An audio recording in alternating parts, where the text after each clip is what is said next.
빌립보서 2장 5절부터 11절까지 말씀 보겠습니다.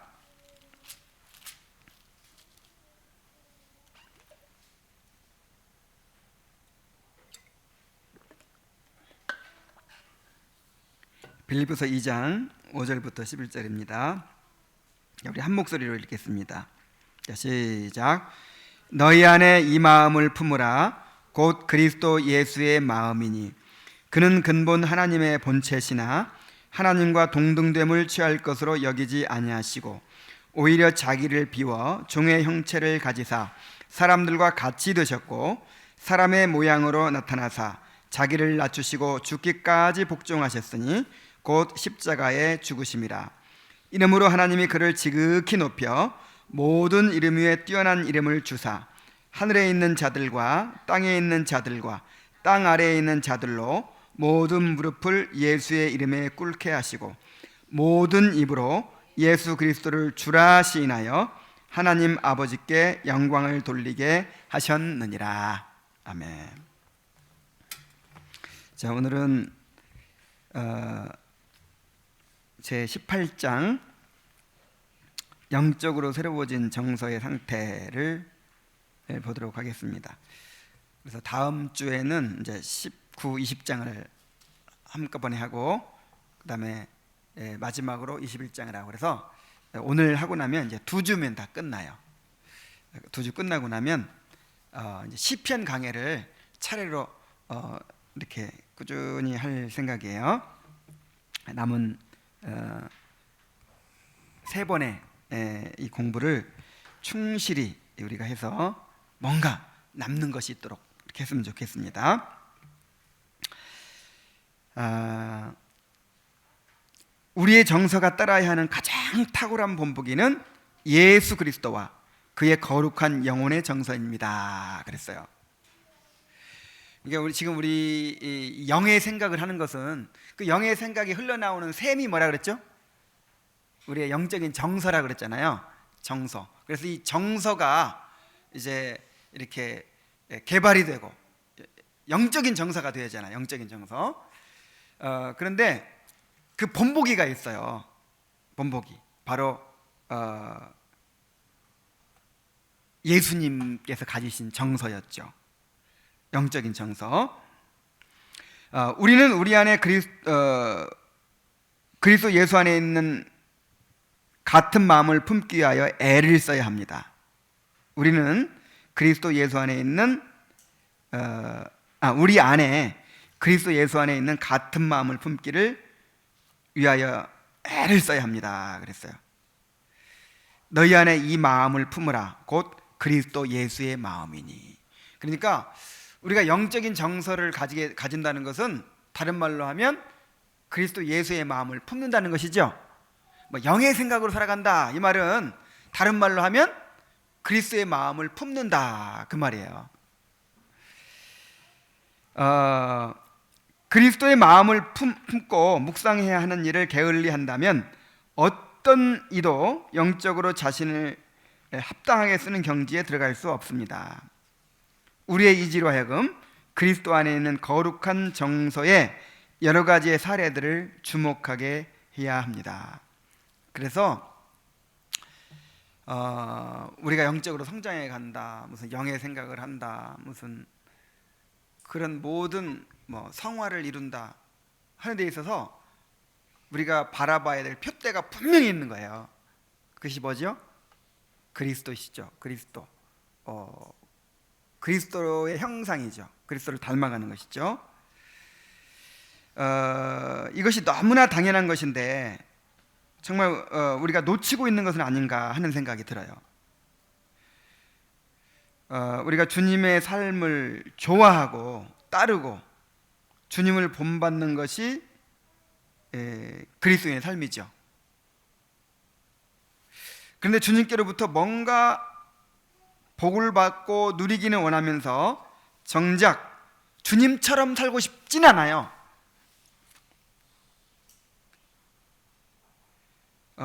이런 태도가 우리한테 있지 않은가 한번 살펴볼 필요가 있어요. 누군가를 닮으려면요 그 사람이 좋아 보여야 돼요. 매력적으로 보여야 돼요. 여러분, 주님의 삶이 그렇게 보입니까? 야, 지금 주님처럼만 살 수 있으면 너무 좋겠다. 너무 행복하겠다. 아, 나도 참 너무 좋아 보인다. 너무 아름다워 보인다. 그렇게 느껴져야 남는데요.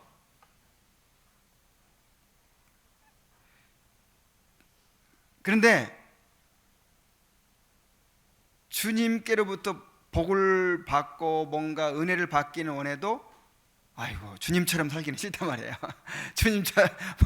주님처럼 되기는 싫은 그런 마음이 있어요.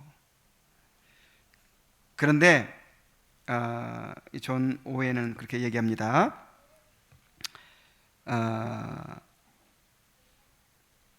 우리가 그리스도의 마음을 품고 묵상하는 일을 게을리한다면 결코 여기서 말하고자 하는 그런 이제 영적인 성장을 이룰 수가 없다는 거예요. 우리는 어차피 운명적으로 주님 가신 길을 가게 돼 있어요. 주님 가신 길이 어떤 길이죠? 십자가를 통해서 부활의 영광에 이르는 길이죠. 너희 안에 이 마음을 품으라 그러면서 그리스도 가신 길을 보여주잖아요. 근본 하나님의 본체이셨는데 자기를 낮추시고 비우시고 사람의 모습으로 나타나셔서 십자가에 죽기까지 복종하시고, 그 다음에 하나님께서 그를 다시 부활시키시고 지극히 높이셨다. 우리가 가야 할 길이 바로 그 길이란 말이에요.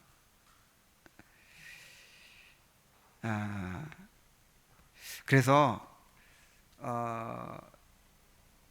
믿음의 주요 또 온전케 하시는 이인 주 예수를 바라보라 그러잖아요. 또 하늘의 사도이신 주 예수를 깊이 생각하라 이렇게 하고, 자꾸 예수님을 생각하고 예수님을 바라보고 그 예수님을 묵상하고 자꾸 예수님께 초점을 맞춰야 돼요. 예수님께.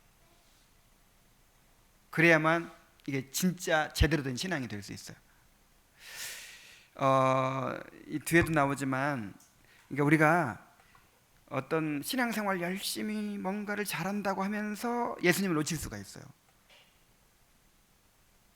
그러니까 뭔가 어떤 사람은 뭔가 막 지나치게 이제 금식하고 뭔가 절제하고 뭔가 이렇게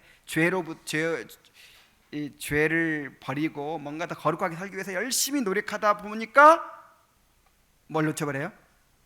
예수님을 놓쳐버려요. 이제 그거 자체를 막 중요시 하다가 보니까 예수님을 놓쳐버려요. 그래서 머리를 붙들지 않으면 아무리 좋은 것도 해가 된다 그랬어요. 머리 대신 예수 그리스도를 붙들지 않으면. 그래서 우리의 신앙이 항상 예수 그리스도 중심이 되도록 그렇게 힘써야 될 줄로 믿습니다. 예수님에 대해서 더 많이 알고 더 많이 바라보고 더 많이 생각하고, 하여간 내가 예수님 처럼 그렇게 살고자 하는 그런 사람들이 되어야 할 줄로 믿습니다. 그리스도께서 하나님을 사랑하고 기뻐하는 것에 대하여 표현된 것이 얼마나 영광스러운지를 보십시오. 자, 우리가 이제 영적인 정서를 가져야 한다는 것은 그리스도께서 가지신 정서를 갖는 것인데, 그리스도의 정서가 어떤지 한번 보세요. 내가 주의 뜻 행하기를 즐기오니 주의 법이 나의 심중에 있나이다 그랬어요. 예수님은 주의 뜻 행하기를 어떻게 한다 그랬어요? 즐긴다. 주의 법이 나의 심중에 있나이다 그랬어요. 자, 이 말씀은 그리스도의 정서 속에 하나님의 법이 자리하고 있음을 보여줍니다. 그리스도의 모든 정서가 하나님의 법에 따라 언제나 완전한 질서 속에 놀랍도록 자리하고 있다는 사실을 말해주는 것입니다. 그리스도께서 보여주신 자기 부인, 세상에 대한 경멸, 십자가를 기꺼이 지심으로 하나님의 뜻에 따라 행하셨던 그 심령을 보십시오.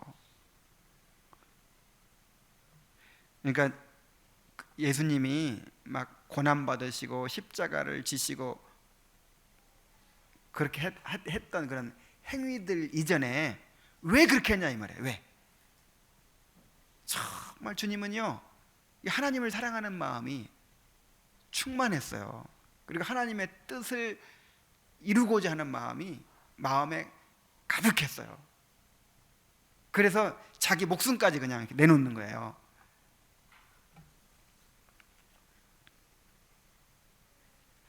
여러분의 영혼이 범사에 그리스도를 본으로 삼기를 즐거워한다면 이는 여러분의 정서가 영적으로 새롭게 되어 하늘에 있는 것들에 동화되고 있다는 증거입니다. 여러분 이렇게 되고 있습니까? 아, 나도 그렇게 주님처럼 되고 싶다. 아, 주님 닮아가고 싶다. 막 이런 갈망이 있다면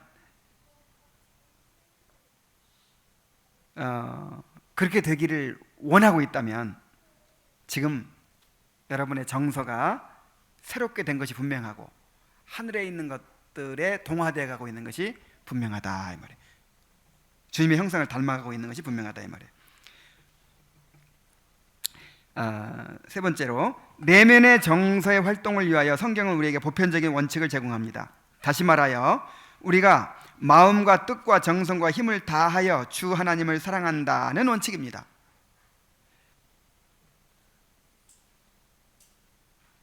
모든 경우에서 우리의 정서가 하나님을 향해 온전한 총력을 기울여야 합니다. 모든 경우에서 우리는 세상 그 어느 것보다 하나님을 더 귀히 여겨야 합니다. 하나님을 사랑하는 것에서 나오는 것이 아니라면 아무것도 하지 않으려 할 정도로 말입니다.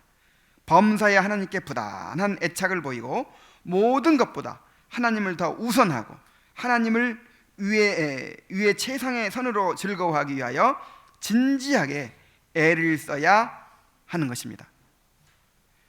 예수님이 이렇게 사셨다는 거죠? 예수님이 이렇게 하다 보니까 십자가도 지신 거예요. 내 뜻대로 마옵시고 아버지 뜻대로 하옵소서. 우리 주님은 정말 아버지의 뜻을 이루어 드리는 것을 위해서는 자기 목숨도 아끼지 않으시는 거예요.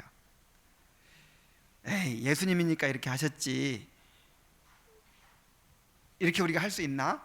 이렇게 생각할 수도 있죠. 어떻게 이런 걸 즐거워해? 어떻게 십자가를 즐거워하고 어떻게 하나님의 뜻 행하기를 즐거워할 수 있을까? 있을까요? 없을까요? 우리가 예수님의 인성에 대해서 배울 때, 자, 예수님이 우리와 똑같은 사람이 되신 것이 왜 중요하다 그랬어요? 물론 이제 첫 번째는 우리의 구속을 위해서죠. 대속 제물이 되시기 위해서. 그 다음에 더 나아가서 우리의 본이 되시기 위해서라겠다. 본이 되시기 위해서. 그러니까 예수님이 천사의 몸으로 와가지고 아니면 그냥 신성을 그대로 가지고 와가지고 이렇게 하나님 뜻 행하기를 즐기고 뭐 이렇게 하나님을 마음을 다해 사랑하고 막 그랬으면 우리가 핑계 댈 수 있어요. 예수님이니까 그렇게 하지. 그런데 우리의 모본이 되시기 위해서 예수님이 우리와 똑같은 인성을 입으시고 그렇게 순종하셨어요. 우리도 그렇게 될 수 있어요, 없어요? 있습니다. 있다는 말은 예수님께서 하셨던 것과 똑같이 이 땅에서 우리가 그렇게 할 수 있다 그런 뜻은 아니고 그렇게 닮아갈 수가 있다 이 말이에요. 그리고 언제 완성돼요? 나중에 우리의 구원이 완성될 때 우리가 예수님처럼 그렇게 할 수 있어요. 근데 이 땅에서도 부단히 그렇게 예수님을 닮아가는 것이 가능하다는 거예요. 그걸 목표로 해야 됩니다. 그걸 목표로 해야 돼요. 그걸 목표로 살아가는 사람들이 그리스도인들이라 이 말이에요. 이는 시련의 때에 우리를 견고하게 할 것입니다. 시련의 때는 세상의 일들이 우리의 정서 속에서 주도적인 관심을 끄는 때입니다. 그때 우리가 견고하지 못한 상태에 있다면 우리는 모든 길에서 당황하지 않을 수 없습니다. 우리가 감당하는 모든 의무들은 생명력을 잃을 것이며 하나님을 망각하는 지경에까지 이를 것입니다. 자, 이렇게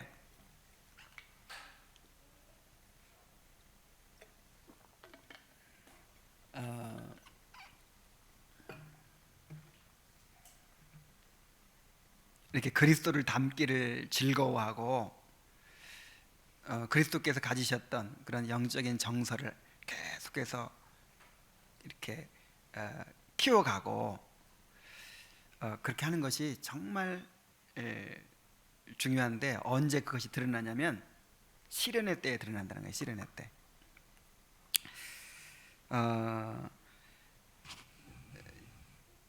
우리가 이제 하나님을 사랑한다고 하고 또 하나님을 즐거워한다고 하지만 평안할 때는요,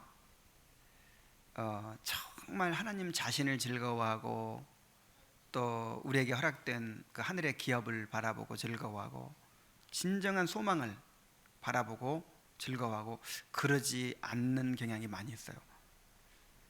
똑같이 하나님이 주시는 것이지만 그 본질적인 기쁨이 있고 부수적인 기쁨이 있어요. 그러니까 우리가 붙들어야 될 본질적인 기쁨이 뭐냐면 하나님 자신이죠. 그 다음에 하나님을 자신이고, 그 다음에 하나님이 우리에게 허락하신 하늘의 기업이죠. 그 다음에 우리의 구원이 이루어져 가는 것이죠.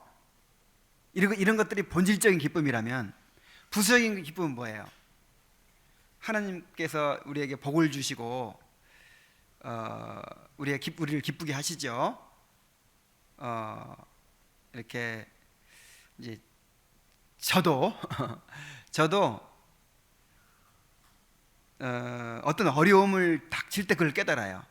그러니까 내가 하나님을 즐거워한다고 하는데 사실은 뭘 즐거워하며 사냐면요, 교인들 늘어나는 거, 그 다음에 내가 설교하면 사람들이 은혜 받는 거, 그 다음에 하나님께서 내 기도 응답해 주셔서 뭘 채워주시는 거, 우리 아이들이 그렇게 착하게 잘 자라고 부모에게 잘하는 거, 아내가 나를 사랑해 주는 거, 뭐 이렇게 우리 성도들이 나한테 잘해 주는 거, 막 이런 것들이 나에게 기쁨이 돼요. 이런 것들을 즐거워하고, 이것도 누가 주신 거죠?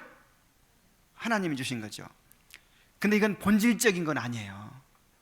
부수적인 거예요. 그래서 언제 깨닫느냐면 하나님께서 시련을 주세요.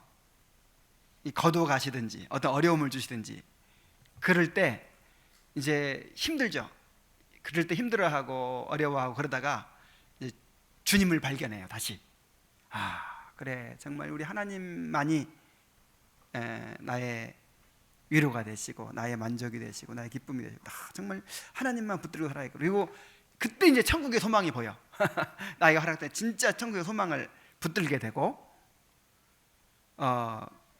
그러면서 내가 그동안 의지하고 있던 것들이 어떤 것들이었는지를 이제 보게 되죠. 그리고 진짜 기쁨의 근원을 붙들었잖아요. 그러니까 시련을 통해서 오히려 더 큰 기쁨을 얻어요. 위로를 얻고 기쁨을 얻어요. 그래서 이런 걸 가리켜서 환난 중에 즐거워한다 그러는 거예요. 자, 이걸 통해서 이제 내 자신의 모습을 발견하게 되고, 그 다음에 하나님을 발견하게 되고, 천국의 소망이 더 확실해지고, 그리고 이걸 통해서 내가 깨어지고 또 이제 더 이렇게 회개하게 되고, 또 바른 목표를 붙잡게 되고, 다시 말해서 내 구원이 이루어져 가잖아요. 그래서 감사하게 돼요. 영적으로 확 살아나게 돼요. 자, 무슨 얘기인지 다 아시죠? 다 경험해서. 그래서 요걸 가리켜서 환난 중에도 즐거워한다 그러는 거예요. 환난 중에도 즐거워한다. 그런데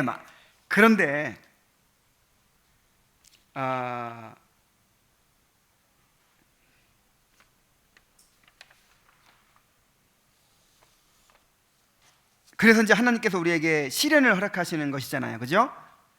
그래서 이걸 시련을 허락하시는 걸 시험이라고 하죠, 시험. 그러나 평소에 이러한 정서의 샘 근원이 없는 사람은 시련의 때에 모든 은혜의 물줄기가 다 말라버리게 되는 거예요.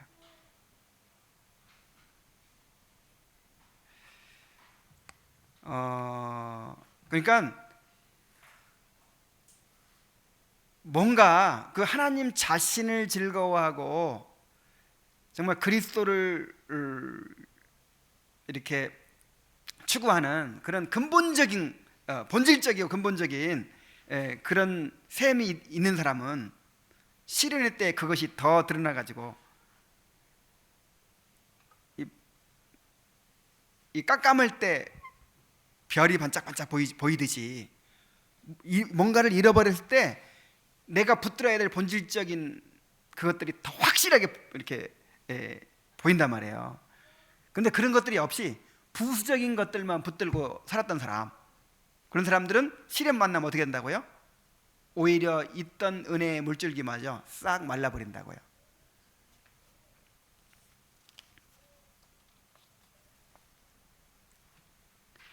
그래서 여러분, 뭔가 하나님께서 나에게 고난을 주신다, 나에게 어려움을 주신다 하고 생각된다면 그때 누구를 발견해야 돼요?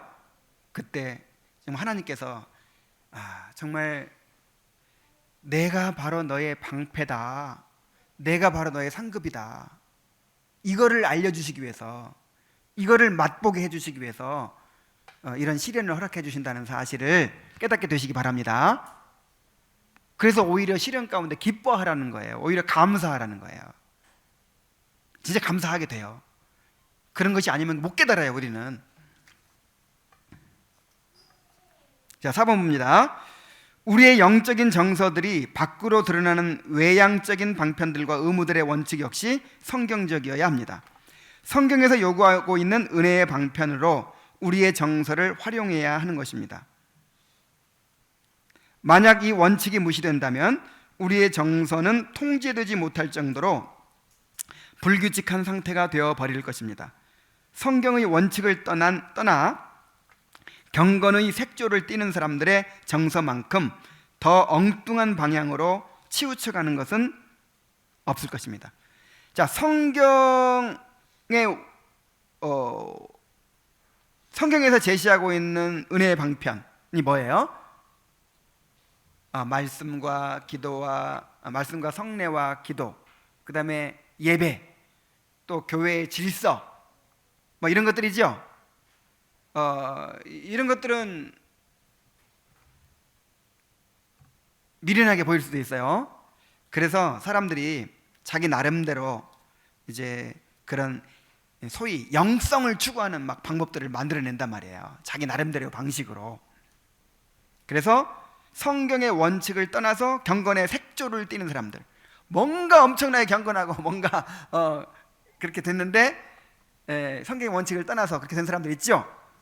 막 기도원파도 있고 무슨 신비주의파도 있고 아니면 인터넷으로 그냥 좋은 설교들 다 이렇게 쇼핑하면서 그렇게 자기 영혼을 설치게 하려고 하는 사람들도 있고, 뭔가 이렇게 하나님께서 정하신 질서와 하나님이 정하신 어떤 그런 방법을 떠나서 그렇게 하려고 하는 사람들을 말하는 거예요.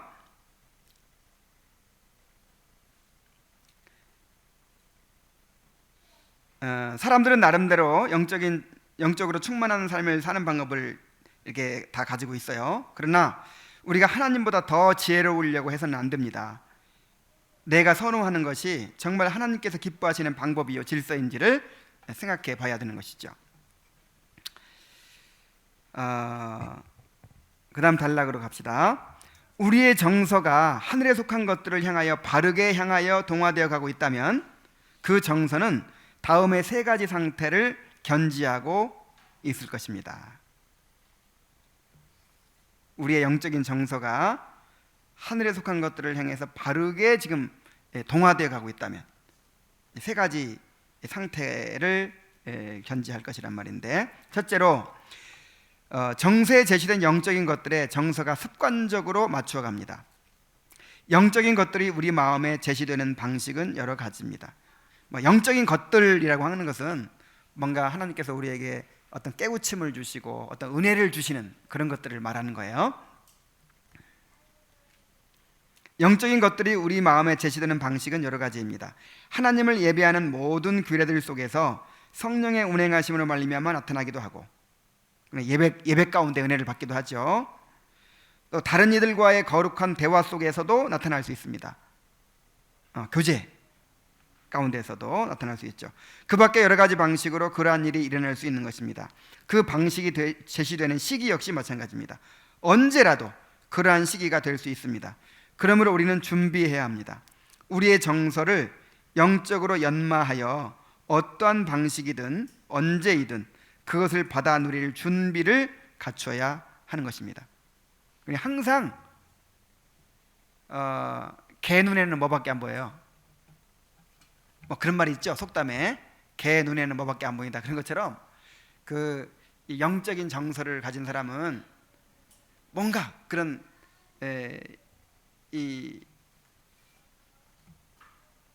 뭔가 영적인 것들을 받아 누릴 준비를 하고 있다는 거예요. 항상. 그러나 인간의 본래 가진 정서는 영적인 것들을 가까이 하거나 받아들이려 하지 않습니다.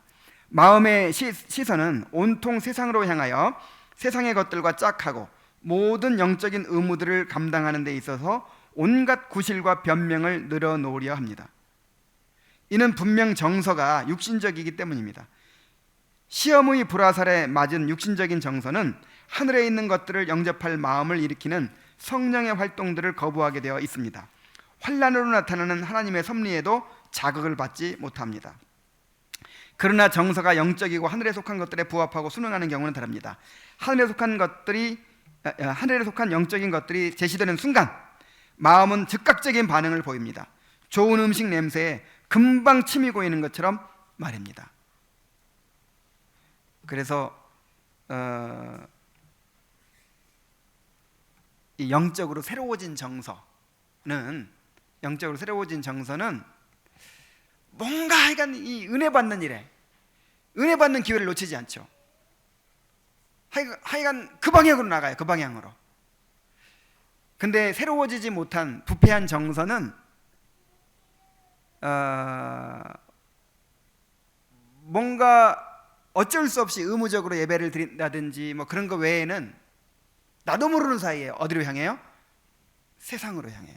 어떤 세상 즐거움에 끌리고 어떤 세상 것으로 향해 마음이 가요.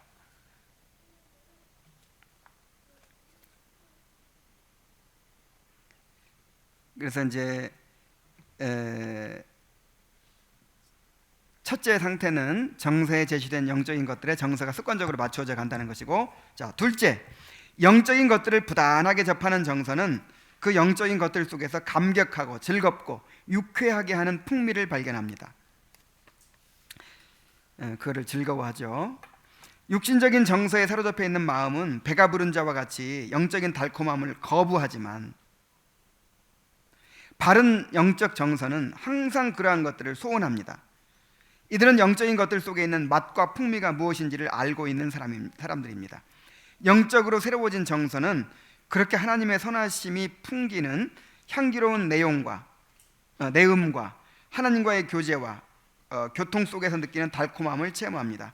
그들에게 있어서 그 달콤함은 때로 감당하기 어려울 정도가 되기도 합니다. 그리스도를 사랑하는 기쁨과 영광의 충만함이 때로는 감당할 수 없을 정도가 되기 때문입니다. 이들은 환난이나 억압의 시련까지도 달콤하게 여기는 사람들입니다. 그러나 혈과 육에 속한 사람은 그렇지 않습니다.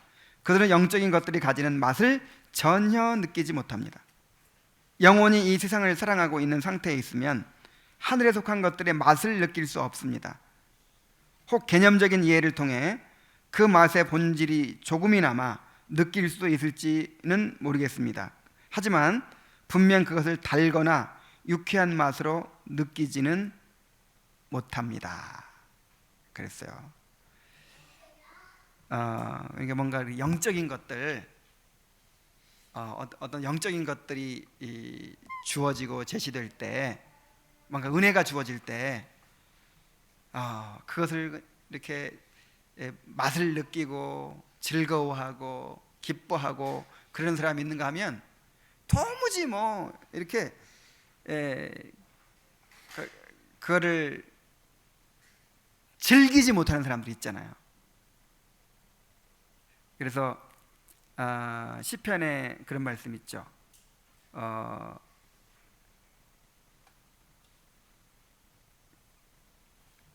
어, 갑자기 생각이 안 나.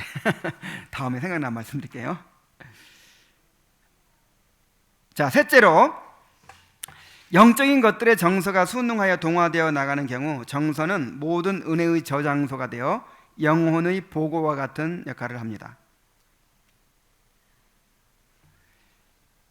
말이 좀 어렵지만 영적인 것들의 정서가 순응하여 동화되어 나간다. 그러니까 계속 주님이 가지신 정서를 마음에 품고 계속 이렇게 이제 성장해 가는 것을 말하는 거예요. 그런 경우에는 그 정서가 모든 은혜의 저장소가 된다. 그러니까 샘이 된다고 했잖아요. 샘. 그래서 영적인 생각이 여기서 나온다는 거예요. 여기서. 그러니까 내가 어떤 것에 관심을 가지고 너무 좋아하는 거예요. 그거를. 그러면 계속 그 정서 때문에, 좋아하는 정서 때문에 자꾸만 그 생각을 하잖아요. 그거 상상하고 생각하고 또 아이디어가 나오고 계속 그러죠. 뭐 내가 누구를 좋아한다, 누구를 이제 좋아하게 됐어. 그럼 나의 정서가 이제 끌리죠. 계속. 그러니까 계속 그 사람에 대해 생각하고 새로운 아이디어가 나오고 자꾸 관심을 가지게 되고 자꾸 이제 그렇게 되는 것처럼 그런 은혜의 저장소, 영혼의 보고 같은 역할을 한다는 거예요. 그것은 성령님의 은혜들입니다. 영적인 정서는 바로 그러한 은혜의 뿌리에서 자라는 것입니다. 이 경우가 바로 정서가 영적이고 하늘에 속한 것들과 부합한 상태, 곧 영적으로 새로워진 정서의 모습입니다. 이러한 정서는 시간이 지날수록 더욱 하늘에 속한 정서로 동화되어 갈 것입니다. 그러나 영적으로 새롭게 되지 못한 정서는 이와는 정반대입니다. 그들의 정서는 세상적인 생각이나 이해로 조성한 개념들의 지시를 받습니다. 그런 정서의 상태에서는 하나님께 속한 일들을 분별해내지 못합니다. 영적인 것들의 아름다움과 영광은 영적인 빛으로만 바르게 분별될 수 있습니다. 영적인 것에 대한 바른 분별 없이 정서가 그것을 깨닫고 받아들이면서 애착을 가지는 일은 일어나지 않습니다. 그저 육신적인 마음을 따라 정서는 그저 육신적인 마음을 따라 영적인 것들에 대한 과장되고 거만하고 헛된 공상과 상상으로 가득 찰 뿐입니다. 아무도 꾸며낸 겸손과 천사 숭배를 이유로 너희를 정죄하지 못하게 하라. 그가 그 본 것에 의지하여 그 육신의 생각을 따라 헛되이 과장하고 머리를 붙들지 아니하는지라. 온 몸이 머리로 말미암아 마디와 힘줄로 공급함을 받고 연합하여 하나님이 자라게 하심으로 자라나느니라. 그러니까 지금 이 세상 사람들 얘기를 하는 게 아니라 교회 안에서 나름대로 신앙생활을 한다고 하는 사람들 가운데 이렇게 정서가 새로워지지 못하고 그냥 종교적인 뿐인 그런 사람들을 지금 가리키고 있는 것이죠. 이것이 육체의 마음을 가진 자가 보여주는 모습입니다. 거듭나지 않았음에도 불구하고 자신이 영적인 것들에 부합한 사고방식을 가진 자라고 여기는 헛된 상상을 하는 것입니다. 이것이 오늘날 기독교계에서 일어나는 모든 거짓된 숭배의 모습입니다. 이들은 영적인 의미를 수행하는 것 자체에 큰 의미를 부여합니다. 예배 드리고 어떤 종교적인 의식을 갖추고 이제 그거 자체에 의미를 부여하죠. 정서가 말하자면 중요하지 않아요. 그들이 행한 일들이라는 것은 고작 부패한 정서 가운데 자행한 일임에도 불구하고 말입니다. 이것은 헌신의 모양으로 자신을 채색한 것에 지나지 않습니다. 그들은 자기들의 모든 행사가 과연 성경의 지시와 일치하는지에 대하여 생각하지 않습니다. 정말 성경에서 말하고 있는 그런 거듭난 자의 정서와 내가 일치하고 있는가, 이런 고민이 없다는 거죠. 그러면서도 자기의 정서가 영적이고 하늘에 속한 것들을 향하고 있다고 믿습니다. 그들은 새롭게 되지 못한 자신들의 정서에 아주 꼭 들어맞는 개념과 형상들을 만들어내고자 부단히도 애를 씁니다. 그러다 보니까 여러분, 아까 그 처음에 우리 이 정서의 모본은 누구라 그랬어요? 그리스도라 그랬고, 그리스도의 정서의 상태는 어떤 것이었냐면 마음을 다하고 뜻을 다하고 성품을 다하고 하나님을 사랑하는 거라 그랬죠. 내가 주의 뜻 행하기를 즐기오니 또 주의 법이 내 심중에 있나이다 그랬죠. 요게 지금 하나님께서 받으시는 정서예요. 요게. 근데 이게 없다 보니까 어떻게 되겠어요? 자연히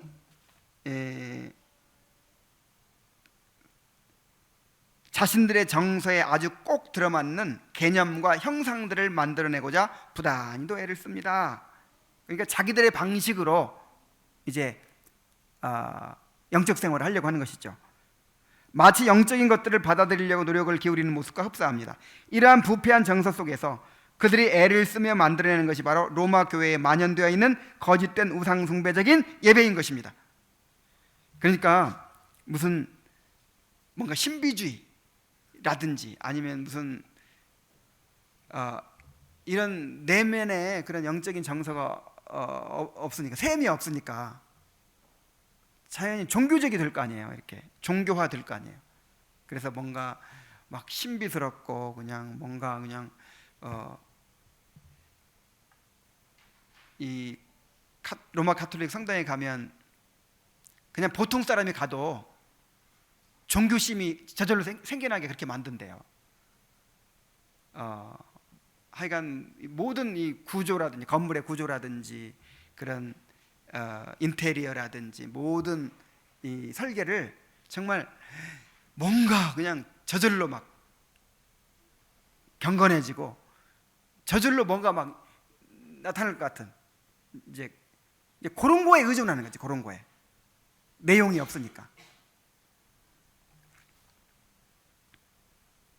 우상숭배 같은 그런 예배가 되는 것이죠.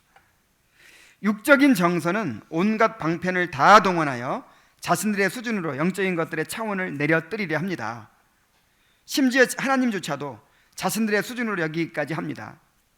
그들 정서의 중심에는 언제나 자기 자신이 있을 뿐입니다. 그리스도는 생명과 빛의 샘 근원이십니다. 하나님 아버지의 사랑은 그리스도를 통해 우리에게 나타나시는 것입니다.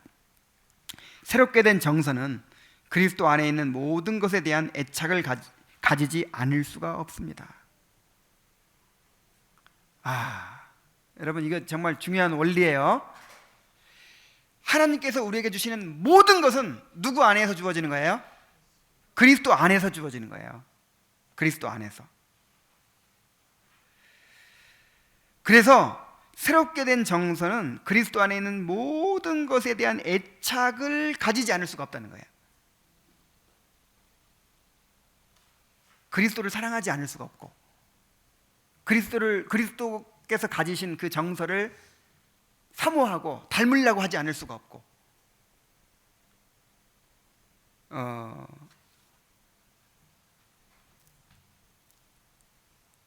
그리스도 안에 있는 모든 것에 대한 애착을 가지지 않을 수가 없다는 거예요. 이게 바른 영성이에요. 이게 요즘에 무슨 영성 훈련한다, 뭐 온갖 해괴한 영성 추구가 많은데, 이 그리스도를 중심으로 하지 않는 그러니까 막 영성의 강을 강조하는 그 책들 보면 전부 다 너무 옳은 말이고 너무 막 거룩하고 뭔가를 막 그들에 따라하면 뭔가 좋을 것 같은데 그리스도가 빠져 있어요. 그리스도가. 하여간 우리는 처음부터 끝까지 그리스도 안에서 누리는 것입니다. 그리스도께로부터 오는 거예요. 그리스도가 우리의 지혜가 되시고 의로움이 되시고 거룩함이 되시고 구속함이 되십니다. 그래서 그리스도를 집중해야 돼요. 그리스도께. 영적으로 새롭게 되지 못한 사람들에게 있어서 그리스도의 인격과 신비와 중보의 영광과 본질은 큰 의미가 없습니다. 이런 강조 안 하죠. 그리스도의 늘 사도신경에서 고백하는 거, 그리스도의 성육신과 고난과 십자가와의 죽음과 부활과 승천과 하나님 보좌 우편에 계심과 지금은 또 제사장과 선지자와 제사장과 왕으로서 지금 그 구원을 완성하고 계시는 이 모든 이런 것들은 아무 관심도 없죠. 그리고 그리스도의 신성과 인성 이런 건 별로 관심이 없어요. 그죠? 그저 그리스도를 허망하게 형상화하고 표현한 조각들과 그림들을 즐거워하려고 할 뿐입니다. 그 옛날이 아니라 지금도 그렇죠. 로마 가톨릭에서 막 예수님 형상을 만들어 놓고 자비하게 만들어 놓고 아니면 뭐 그림 그려 놓고 예수님 참 얼마나 참 선하시고 자비하시고 막 감동을 받고 그러는 것처럼 지금은 그런 형상과 조각들을 만들지는 않지만 상상을 해요. 상상을. 예수님이 어떤 분일 것이다. 그리고 상상을 하고 그 상상해낸 예수님을 좋아하고 하죠. 그리고 자기들이 만들어낸 예배의 행식에 즐거움으로 참여합니다. 마음을 그리스도의 직무와 은혜에 대한 부패한 견해로 가득 차 있습니다. 그러면서도 스스로 만족하고 있습니다. 영적으로 새롭게 되지 못한 이들은 주 예수 그리스도를 진지하게 사랑할 수가 없습니다. 그리스도의 인격을 받아들이려면 정서의 중심에 자리 잡고 있던 자기 자신을 몰아내야 하기 때문입니다. 결국은 내가 죽고 내 안에 그리스도께 사신 이제 그런 삶이 되지 못한 것이죠. 내가 포기되고 예수님을 나의 주님으로 영접하는 것이 이제 구원이잖아요. 진정한 회심이잖아요. 근본적으로 그렇게 되지 못한 데 문제가 있다 이 말이죠. 참된 성도들은 그리스도를 그 자체로 사랑합니다. 그리스도 안에 있는 모든 것들을 사랑합니다. 태양의 공기를 정화하고 따뜻하게 해주지 않는다면 우리는 편안히 숨을 쉬지 못할 것입니다. 그리스도께서는 모든 영적인 것들에 비추는 의의 태양이십니다. 그리스도의 빛이 비추지 않는 한 영적인 모든 것들은 우리에게 유익이 되지 못할 것입니다. 그러니까 뭐 이렇게 생소한 용어들을 사용해서 막 복잡하게 얘기하지만 무슨 얘기인지 아시겠죠? 그리스도 중심이어야 된다는 것이죠. 우리의 영적인 추구는 그리스도 중심이어야 된다는 거예요. 그냥 쉽게 그리스도가 너무 좋아야 돼요. 그리스도가 행하신 삶이 너무 매력적으로 보여, 좋아 보여. 나도 그렇게 살고 싶고 닮고 싶고 그래야 지금 이 정서가 올바로 영적인 정서 새로워진 것이고 하늘의 것들에 동화되어 가고 있는 상태라 이 말이에요.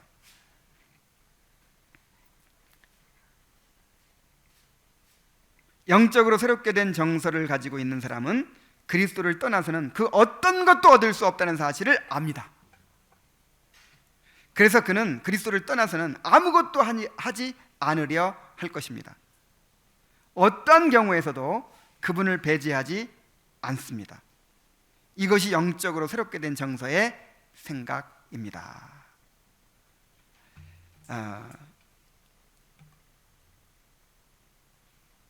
이거 정말 마지막 결론이 이제 그 모든 것을 다 요약하고 있어요. 올바른 정서, 올바른 영적인 추구는 그리스도 중심입니다.